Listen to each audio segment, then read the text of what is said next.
They thought she was just another old mechanic, until the shirt dropped and history punched through cotton, a tattoo from a Black Ops mission they were never told about. She didn't flinch, but everyone else did. How do you erase a woman the system was built to forget? Hangar 7 was alive with metal. Engines groaned, tools hissed, and sunlight bounced off bolts like sparks in a forge.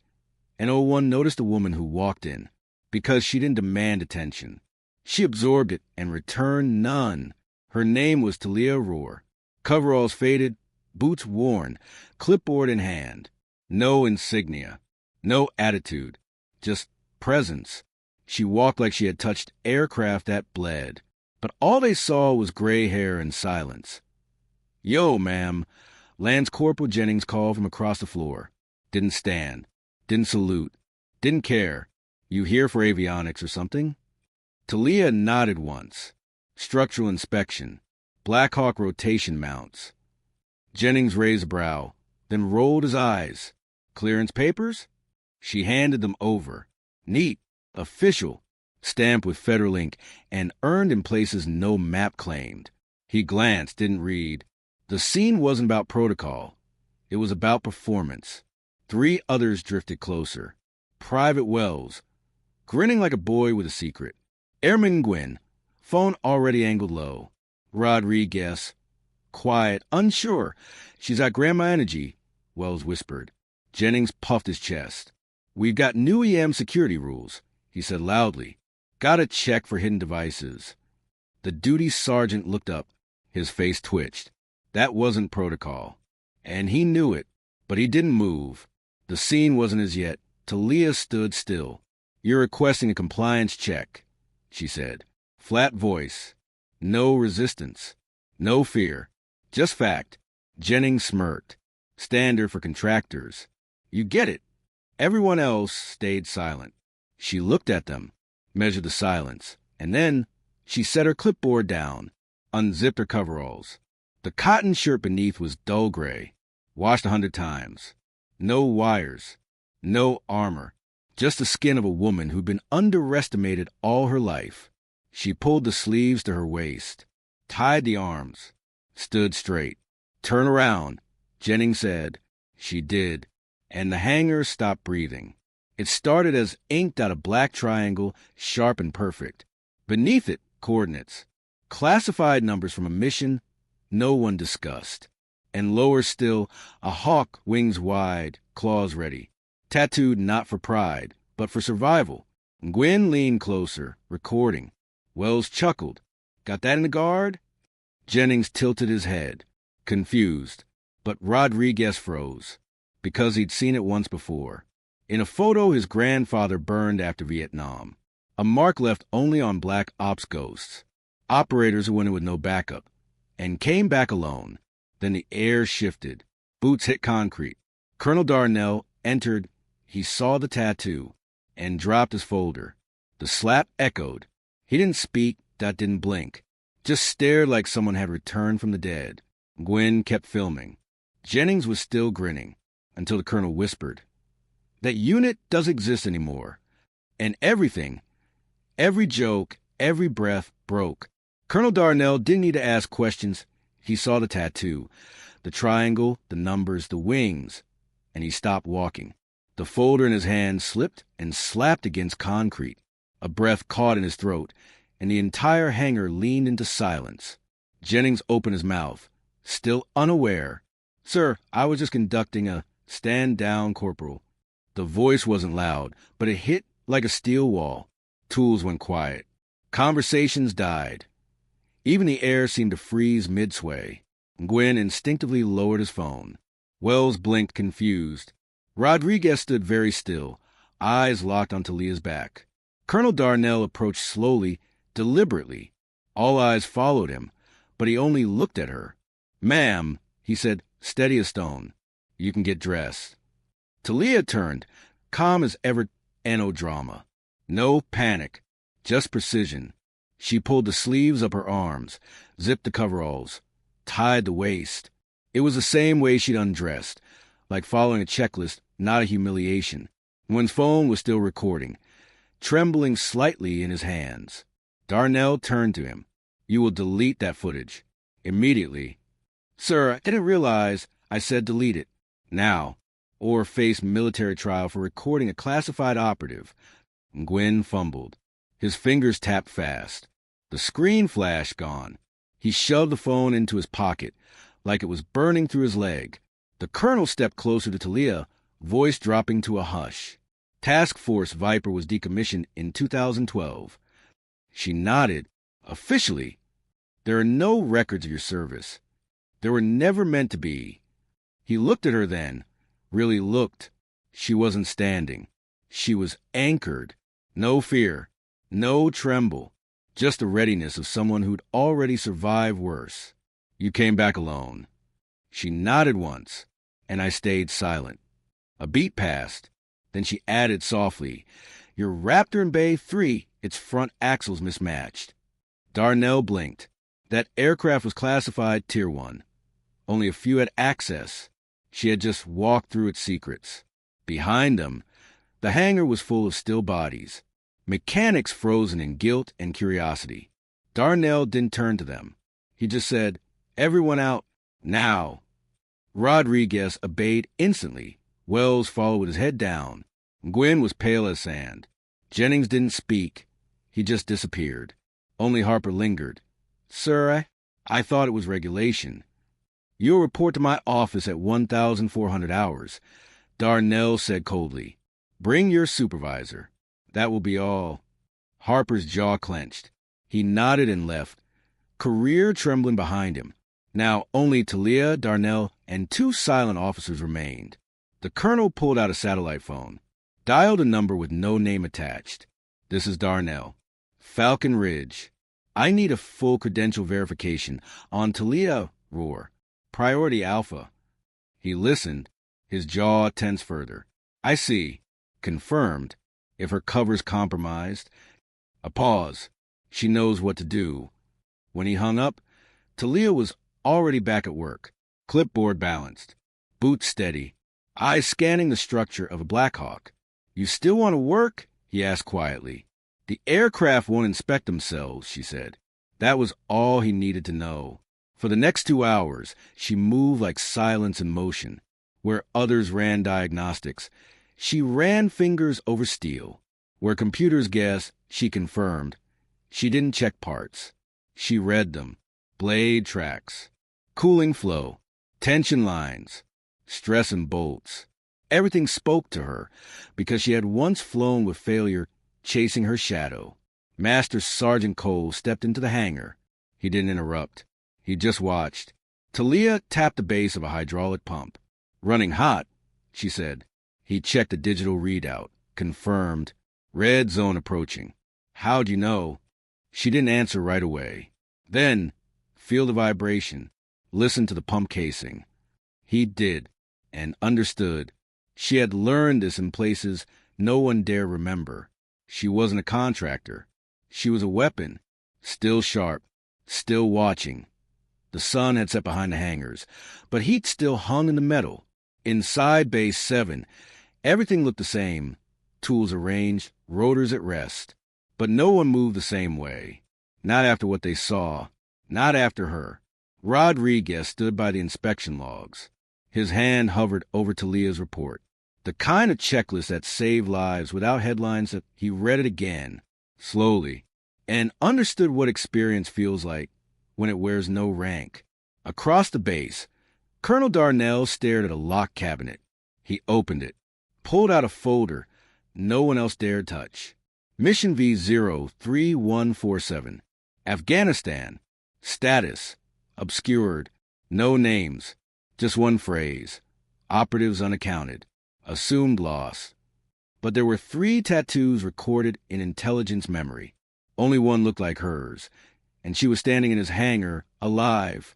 He whispered to no one. She made it out and never said a word. Thalia walked the tarmac with silent rhythm, not watching anyone, but feeling everything, the glances, the quiet, the weight of things not said, not guilt, something else, like the shift that comes before a storm. At the edge of the tool depot, Master Sergeant Cole caught up to her. Ma'am. She didn't stop walking. He followed beside her. Wanted you to know your inspection protocol? I made it part of crew training.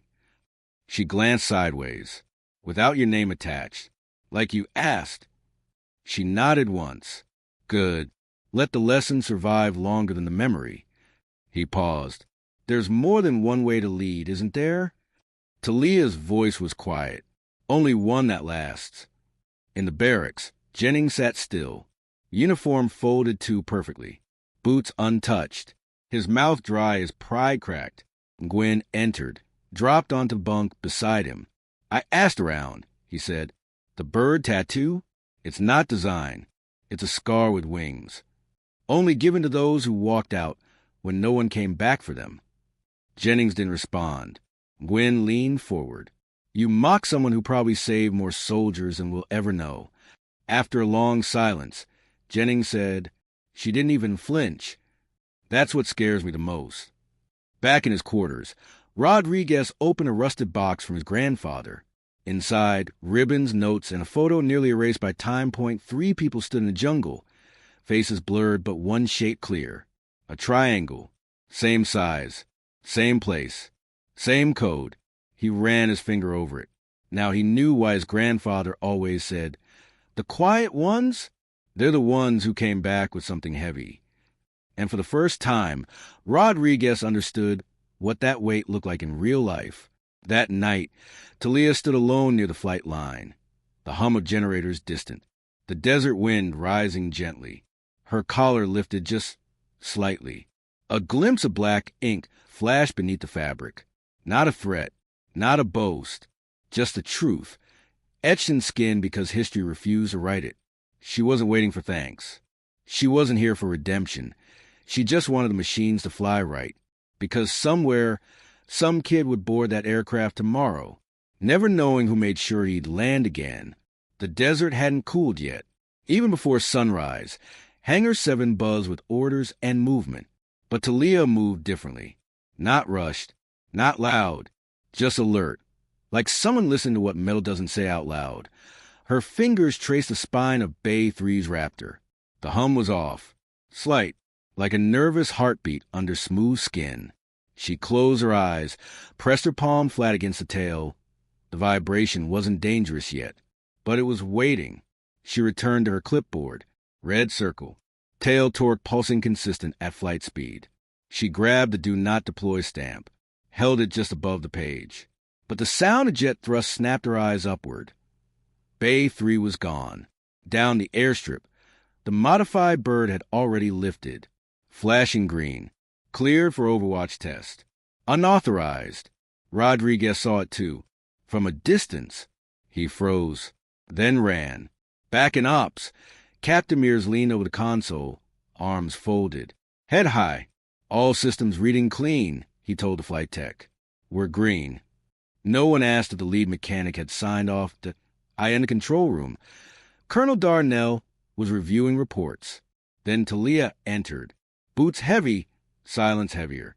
Who cleared Bay 3? She asked, holding her clipboard like a verdict. Mears turned. Bird was needed. Timing tight. I cleared it. I hadn't finished inspection, she said. You didn't file the hold. Her jaw tightened. I don't leave holds half-filled. He shrugged. It's in the air now. Can't undo it. Then the console chirped. Red. Once. Then again. Telemetry flashed. Tail instability. Mild drift. Pilot radioed in. Command. We're getting some flutter in the rear. Feels like something's tugging. Mears leaned in. Looks normal. Thalia moved past him. Tapped 3 keys. Recalibrated the diagnostics to match stress parameters. The screen flashed yellow. Your readout's lagging behind pressure. What does that mean? Rodriguez asked, stepping in. It means they're flying into a failure. Thalia grabbed the headset. Her voice came steady. This is Technician Thalia Ror. Do not level your flight. Begin descent on a gentle turn. Do not overcorrect. Ma'am, we got torque drift climbing. Rears resisting turn. You turn fast, you shear the tail clean. Copy. She closed her eyes, visualized the sky. Every panel. Every bolt. Every mistake she'd already fixed. You're riding a curve. Let carry you. Throttle to 76%. Ease down. Let gravity help. Inside the room, no one moved. Even Darnell stayed still. No questions. Only trust. Rodriguez stood at her side. Mears took a quiet step back. The seconds dragged. Telemetry blinked amber, then green. Echo 1 reporting stable descent, the pilot said. Raptor holding. Then, landing gear down. Confirming touchpoint now. The room exhaled. No cheers. Just silence. The kind that follows almost tragedy. Thalia took off the headset. Set it gently on the table. Looked at no one. Then looked directly at Mears. I gave you a warning. You overruled it. I didn't see it filed, he murmured. You didn't look, she replied. She turned to leave. Wait, Darnell called out. She stopped, but didn't turn. You just saved lives. I've done it before, she said, and walked out as quietly as she had arrived. Behind her, respect settled across the room. Not loud, not dramatic, but real. And from that moment on, her silence wasn't misunderstood. It was feared, it was honored, and it would never be ignored again. The base didn't forget. Not the flight crew, who landed bruised but alive. Not the tower staff who heard her voice calm a pilot mid-descent. Not the mechanics who once laughed when she walked in with a clipboard and silence.